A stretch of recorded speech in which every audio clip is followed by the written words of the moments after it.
Welcome to Ones and Zeros. My name's Ben, and today we are doing number 5 in our series of dev blogs, where we give you a bit of an update on some of the videos that are coming out in the near future, some of what we're looking at doing with the channel, some of the stuff that's happened, and sort of just touching base and letting you know where things are going and what's happening. So first up, I want to say a huge thank you to all of the new subscribers for the YouTube channel.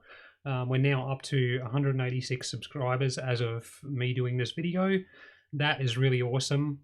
Glad to see that people are enjoying the videos, had some really nice comments on the videos, and that means a lot. So thank you heaps for that.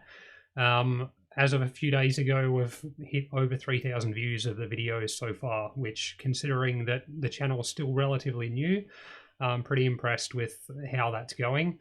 And also have our first patron, which is Craig, which has recently joined and helping to support the channel, which is really awesome. Thank you for that, Craig. The other really cool thing is, in the last dev blog, I did mention about the giveaway for us reaching 100 subscribers. And luckily enough, Craig was the person that emailed the correct answer, the first person to email the correct answer for that giveaway as well. So next week, Craig will be getting a few toys being shipped off, which are these guys here. So be getting a STM32 F103 blue pill, a 16-pin GPIO expander, which has a whole bunch of really cool capabilities. So we're going to be doing a video on that coming up, an SD card module, as well as some wiring to be able to hook all of that up. So pretty cool prize on the way there. And we will be looking at doing other giveaways as we reach milestones as well. So as we sort of gain more traction, I do want to be looking at sort of sharing some cool toys with people moving forward. So let's sort of get into some of the videos that we've got coming up in the near future. We have first videos which have come out for this year.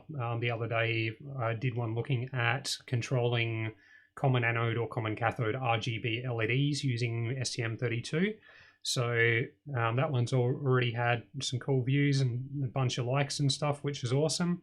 That was a bit of a fun video to make, nice simple one, and sort of building upon some of the driver stuff that we've done in previous videos in the STM32 Basic series as well. In the STM32 Basic series, moving forward, we've got videos coming up where we're going to be looking at controlling servos. So finally got all the hardware arrived that I want to be able to use in that video. So that will be hopefully coming in the next week or two. We'll also be looking at doing a video controlling stepper motors as well, because while we're on the motors side of things, why not? So I've got little tiny stepper motors that you can buy fairly cheaply that just sort of give you a bit of an idea about how we go about making those work. And also currently working on a cool video looking at CAN bus as well. And for that one, we're actually going to be hooking up 4 different STM32s via a single CAN bus, so that we can actually get in depth with how some of the addressing and things like that works with the CAN bus approach. So that's going to be a pretty cool video as well, and something to look out for. I'm quite enjoying getting everything prepared for that. It's a bit of a fun one. There will be plenty more videos coming in that series as well, but those 3 are the ones that I'm kind of focused on in the short term for that series. In our Discovering STM32 series, where we're working with the STM32 F769i discovery board with the touchscreen and the audio and flash memory SD card, all of the cool peripherals. The next videos for that one, we're going to be looking at getting drivers done for the 64 meg flash memory, as well as the SD card. And then following that, we're going to start to be implementing FATFS, so that we can actually use both the flash memory and SD card as actual file systems, which makes it nice and flexible, means that we can use the SD card to move data over more easily from a computer. And plenty of other videos coming out beyond that for that series as well. There's some quite cool things that we're looking at getting done for the future. Headphones keep trying to fall off and make me look like my hair is an absolute mess. So yeah, flash memory, SD card, and FATFS for that series moving forward. For our Fpga basic series, just finished a video for that one only a handful of minutes ago. Building upon the first video where we're kind of looking at what an Fpga is and sort of how the inputs and outputs work and how we can wire them up. The video I've just done is looking at registers and how we can actually make use of registers in the Fpga to store values and things like that. Moving forward from that, the next video in that series, we're going to be taking a look at using clocks for various things, start to take a look at things like RAMs and ROMs, as well as starting to get into some arithmetic and logic operations on values, things like that as well. So that series will be covering a whole bunch of the basics, as well as starting to put together some simple building blocks that we use for more advanced things with FPGAs moving forward. There will also be another FPGA series which I'll be starting at some point within the next month or two, where we start to look at some of the more advanced stuff, where we start to build actual hardware peripherals. So everything from timers to I/O peripherals to communications peripherals like SPI and serial and all of that sort of stuff. Sort of building up from there. And we also going to start looking at some stage on actually developing custom CPU hardware using an FPGA as well, and doing that without using any of the sort of inbuilt features to make it easier. We're just going to do it using Verilog HDL and hand build that CPU with our own custom instruction set and things like that. So keep an eye out for that. There will also be bits coming up where we start to look at how we can integrate, say, the STM32 controllers with FPGAs to sort of leverage the best of both worlds as well. So some really cool stuff there.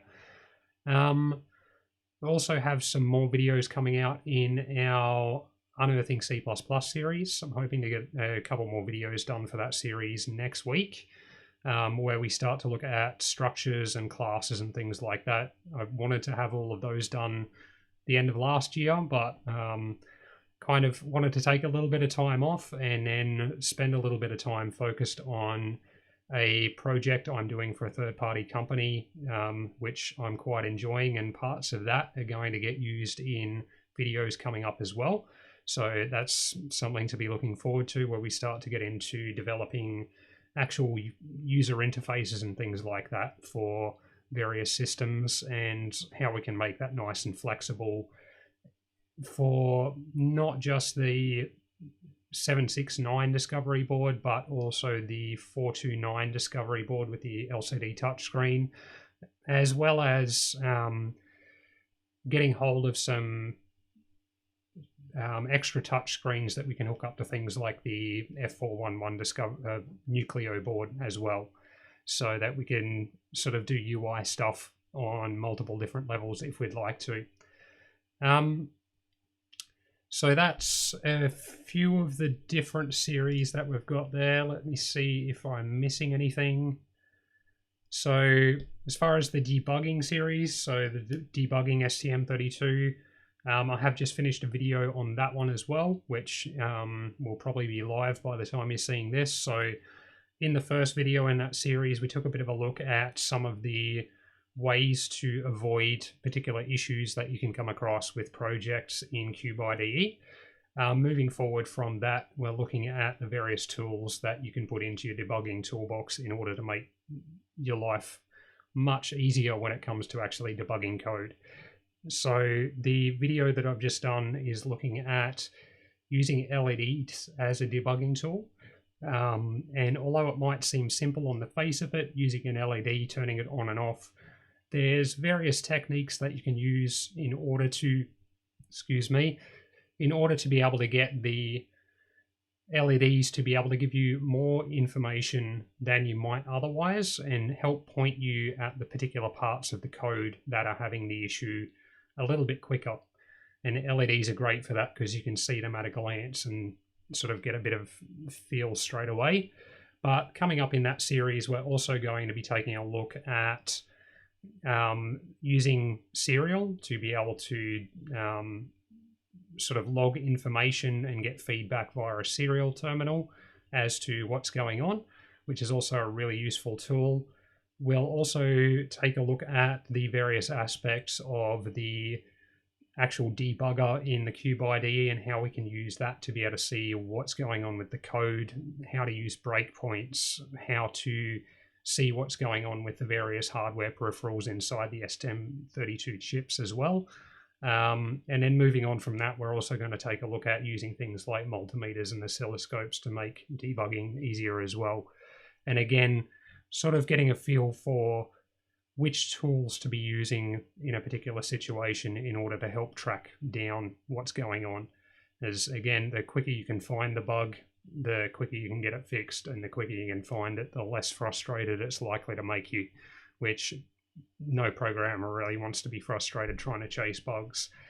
Beyond all of those videos that we're looking at getting done, I do also want to start a series coming up as well, probably in the next couple of months, where we start to develop the actual Quartz Arc operating system, where we can start to have a much more flexible system that allows us to do certain things much easier for a wide range of different projects using the STM32 devices.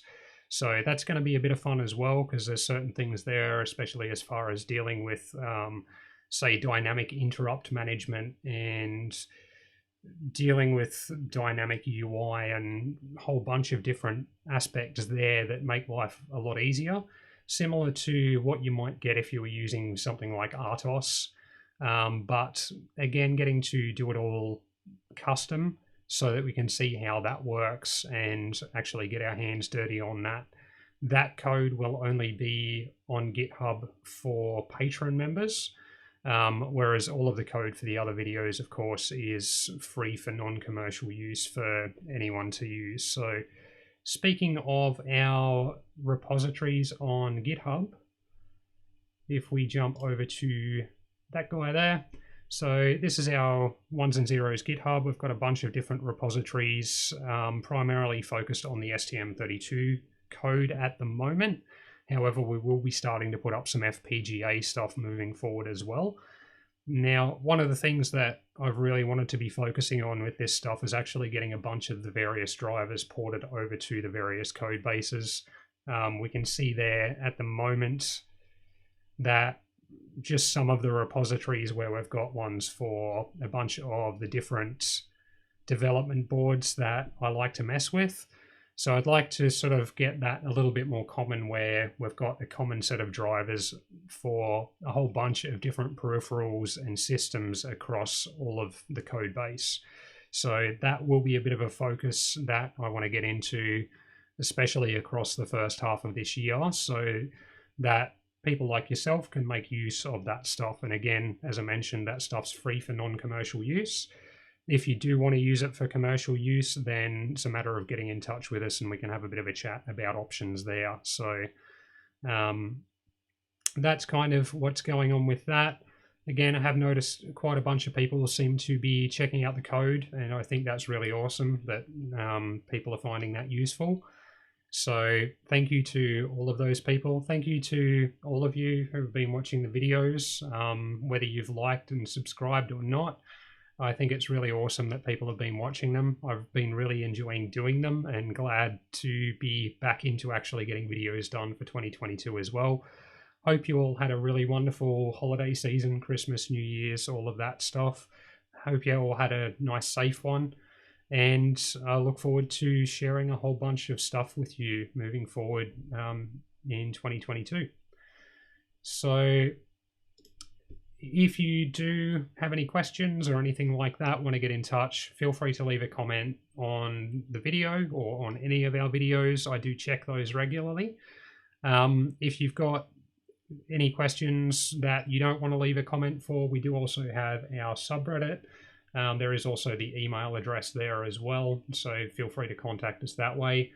And if you do want to help support the channel moving forward, we'd love it if you liked the videos, subscribed.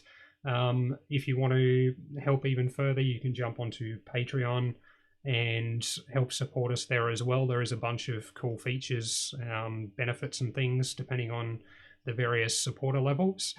And thank you very much to Craig, as I mentioned earlier, for being our first patron to the channel. That is really awesome. So thank you to all of you, and hope you have an amazing 2022 and get to write some really cool code and make some really cool projects. Hope you have a lovely day or night, morning, evening, whatever it is where you are in the world watching this video. And thanks very much for watching.